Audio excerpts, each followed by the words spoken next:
And they did. They brought it back, and it's fucking cool. Like, Casino Royale is really, really awesome. The beginning of the movie takes it back a little bit. You know they're rebooting Bond because at the very beginning of the movie, he's not a 00 agent yet. Right. Right. He's still inexperienced. Yeah. He's a little reckless. And he achieves his 00 status at the very end before the opening, theme song. Because that.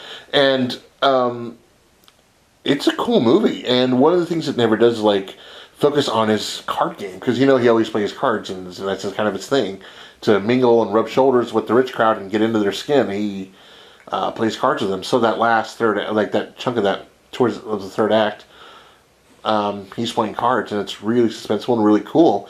In fact, I don't know if you ever knew this, Tarantino wanted to adapt it. Oh, that would have been interesting. Tarantino wanted to adapt Casino Royale. He's like, it's not a big action movie, man. It's James Bond playing cards, man. Using his mind, man.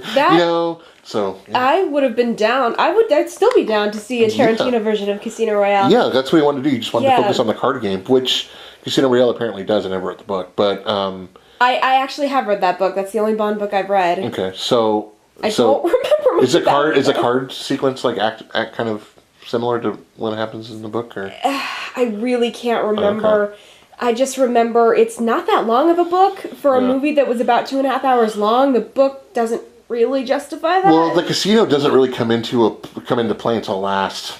Right, the whole beginning stuff, the whole with him getting his status, and then the whole sequence with him and wherever he was at the start. Yeah. After M or before M chews him out. Yeah. So that's not in the book, obviously. Yeah.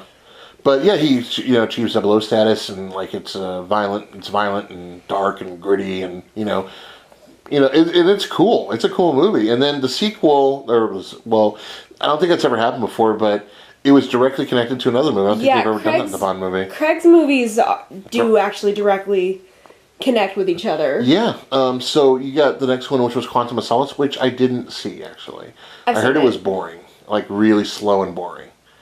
It's only about 90 minutes, though. It's way shorter than your average Bond movie. Maybe I'll watch it now. I understand that people, from my understanding, I should say, that people weren't crazy about it because it was taking him to not a real place anymore. So now he can just go through all these falls and it doesn't hurt anymore. Blah, blah, blah. I don't mind Quantum of Solace. It's not great, but I didn't think it was terrible. Mm-hmm. Casino Royale actually had to grow on me. I did not care for it much at first. Oh, that's right, because the last half hour. Right, and I love Eva Green. I really do. She's great. She's one of my favorite actresses. But after they get rescued from him getting whipped in the balls, up until by Hannibal. Right. Up until the building falls at the end, that whole sequence, there's it feels like a good 20-minute stretch of just nothing but the two of them doing romantic coupley stuff. And I'm like, I think I get it without extended boat rides or laying around on the beach. Can we please this was a spy movie at one point, yes? That stuff just went on way too long for me. Stuff that we do, like you and I, we lie on the beach. I walk out of the beach in a Speedo. Yeah. And we take a boat ride. Yeah, that wasn't me. I don't know who you've been doing that with, but it wasn't me. That bit just went on too long to me. And that, at least in spirit, that is in the book. I know there's a good portion of the book that's just her and him. That might be why. For a while. All right, well, that's usually, but... Anyway, so then I jumped over to Skyfall, which is really great. It's probably my favorite next to Casino Royale. Yeah, I love Skyfall. It's really awesome. And then Spectre, which was not bad. Okay. It was okay, but it was that fine. it probably has my favorite Bond opening sequence of all time. That was a great opening. It's set in Mexico during the Day of the Dead, Dia de los Muertos, and there's that whole long take, that whole 5-minute take that's really awesome. Yeah. So it's a really cool helicopter scene. It's awesome. So, yeah, definitely. That's cool. And then there's talk about doing it again. I mean, I think Daniel Craig might do one more movie. But yeah, I feel like he goes back and forth. Because we're due, aren't we? No, that just came out. No, because didn't they do it every 2 years? Every other year? Oh, maybe. Yeah, I think we're due for another one this year. I don't know. Anyway, this year or next year, well, they haven't announced another one yet. And it's usually by now they usually start to talk about it, but We don't know if he's doing another movie or if they're just getting a new Bond and starting over again. But yeah, that's that. So let's go ahead and move on to some angry territory here. Let's real quick. We'll just get through this real fast. Ghostbusters. Are you sure we should talk about that? Yeah, well, yeah. I mean, here's the thing. It really divides people. You either like it or you don't. I don't know if everyone's calmed down. Yeah, I don't know. I think too soon. Right? Too soon. As a nation, are we ready to... Okay. Okay, listen. Nobody knows like Ghostbusters like I do. Okay. Okay. I know Ghostbusters really well. Personal friends of mine. But fake Ghostbusters. No, God. but yeah, the Ghostbusters why I tapped my turn potato. Basically, you either liked it or you didn't. We don't have to say our opinions here because we don't want to be that kind of show and try to get a message across and damn it, hear our voices. No, it's just no. I mean, you either like it or you didn't. I think what people got upset about though was, it's like you replaced. It's like not like we took the original, put it in a vault, and you can never watch it again. Right. Like Old Dog's Go to Heaven. You can never come back. And even that was a lie. Yeah, he went back. So I mean, I didn't see it as big of a problem because things get remade. Things never happen. occurred to me. And I guess it should have, that it would be that big of a deal until I started reading online. I'm like, holy crap, people are mad. I mean, the Ghostbusters are sacred, man. They're classic and they're irreplaceable, and it's timeless, I think. To some people, But to some people, it's like, you just, shit in their mother's face. I mean, Right? The director, Paul Feig, who directed Bridesmaids and The Heat, he's great, and he was directing this. He was getting death threats. Yeah, that's ridiculous. There are people, who are doing actual terrible things in the world, and you're going to send death threats because he rebooted Ghostbusters with women? Yeah, I mean, basically, they're not trying to connect the universe. They're trying to do their own thing. I think it was fine. I honestly thought it was harmless. I was entertained by it. Yeah, I didn't love it. I liked it. It was cool. Yeah. But I'm able to, in my own mind, separate the original from it. Nothing can replace the original. Original's not being replaced. Yes, they're trying to do something new. They're trying to do it for the new generation. We are in a generation where I think, see, here I go. I said we weren't going to talk about it, and I'm getting into it. But look, I did not have a problem with it being women. I'm just going to say that because that seemed to be everyone's biggest thing. It's not the fact that you rebooted it, but you rebooted it with women. That was the problem. And I don't think that should have been an issue. It really shouldn't have. And here's the thing. They could have fucked it up just as well casting men. Oh, yeah, they absolutely could have. Like, at one point, they're like, the dream team is Jonah Hill, Seth Rogen, Paul Rudd. I'm like, no. I mean, I like those guys. Not so much Jonah Hill, but...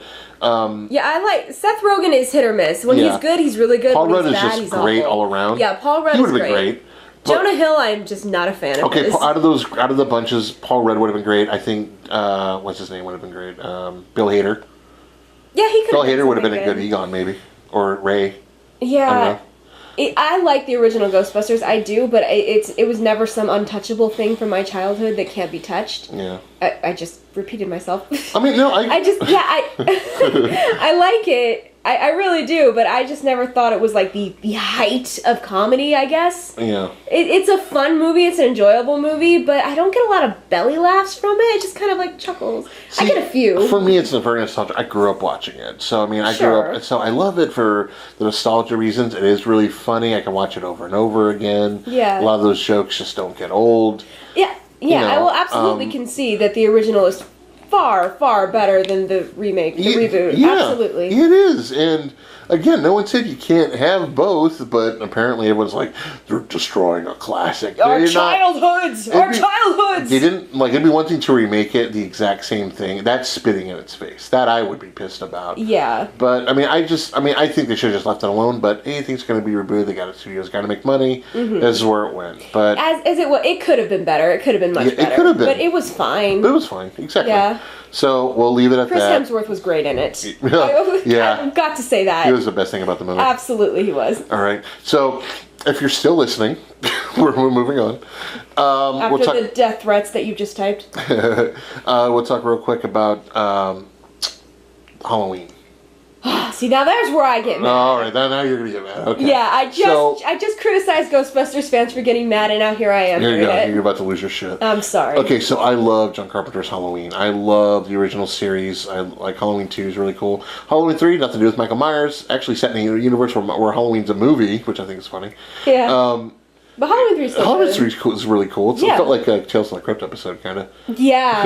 No, not Tales from the Crypt. It felt like a... I thought it was Tales of the Crypt E. Oh, what's that other show? Not as much blood, I guess. Outer Limits. I felt like an Outer Limits episode. Oh, yeah. You know, like it just like it was just it felt like that. But anyway, Michael Myers is my favorite boogeyman. I love, mine too. Yeah, I love Michael Myers. I mean, I love Freddy. I love Jason. But Michael's my guy. Michael's my favorite. Yeah. So just something creepy about the silent stalker. Mm-hmm. You know, he's very romantic. He takes long walks with you, and only one of you knows about it. But it's really creepy, classic. There's no blood in the original. It's just a great movie and holds up to the test of time. It's still great. Oh, yeah. I mean, obviously, there are things that don't work in modern day. There are things that don't make sense. How the hell did Michael Myers learn how to drive? You know, like all that kind of stuff. There's just stuff that doesn't make sense. But Rob Zombie remade it. In his infinite wisdom. And rebooted the franchise. They were supposed to reboot the Halloween series. And he made it like an A&E serial killer biography.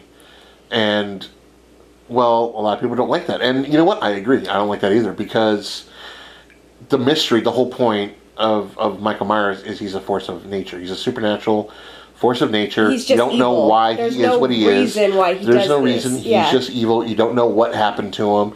And I think that's way more terrifying, is not knowing why this innocent 6-year-old boy one night just decided to snap and kill his sister. Yeah. Makes no sense, like, whatsoever. Then you put him in a mental asylum. He's a vegetable for 15 years, basically harmless. Doesn't do anything. Very Mother Bait. I wouldn't even have to fly. And then one day he breaks out and becomes a killing machine. Starts stalking and killing. You don't know why. You don't know his motives. It's terrifying. Yes. And he comes out of nowhere. So it's like, you know, and he won't die. So it's just... Because it's evil creepy. never dies. Right. You know, evil. Oh, that song, that music. The theme was great. But Rob Zombie remade it as, again, like it was a kid with like a stripper mom, a verbally abusive family, and he kills them all except for his mom and his little baby sister. And then he ends up in a mental asylum. And then about the last third of the movie is the Halloween remake. Okay, so last third is awesome. I love the bit, like once he's grown up with the mask, like, you know, but the mask has a purpose too. I kind of like that. I like the fact that the mask kind of had a purpose, and the mask looked creepy when it was all old and everything. Like, that was cool. Michael was scary to me as an adult. Like, and it didn't help that he was almost 7 feet tall. I was gonna say, yeah, but he was just a normal sized person in the original movie. Yeah, it's true. But with this universe, it works. What Rob Zombie's new rebooted Haddonfield, it worked. Haddonfield, Alabama. No offense to any Alabamians. Yeah, because apparently, which is actually Haddonfield's really Pasadena, California. So I'm just saying. But I grew up in the suburbs of Illinois. It's not quite that rednecky. I can find you some rednecks real quick. But I grew up in the suburbs of South Pasadena, in Los Angeles, and there's none out there either. But anyway, I'd say there's none around here. There's plenty around here, but it was populated by him. And this, of course, that's Rob Zombie. Either that's the thing he loves the most, or that's the thing that scares him the most, because that's just what his movies are. This is what happens when West Coast meets Midwest.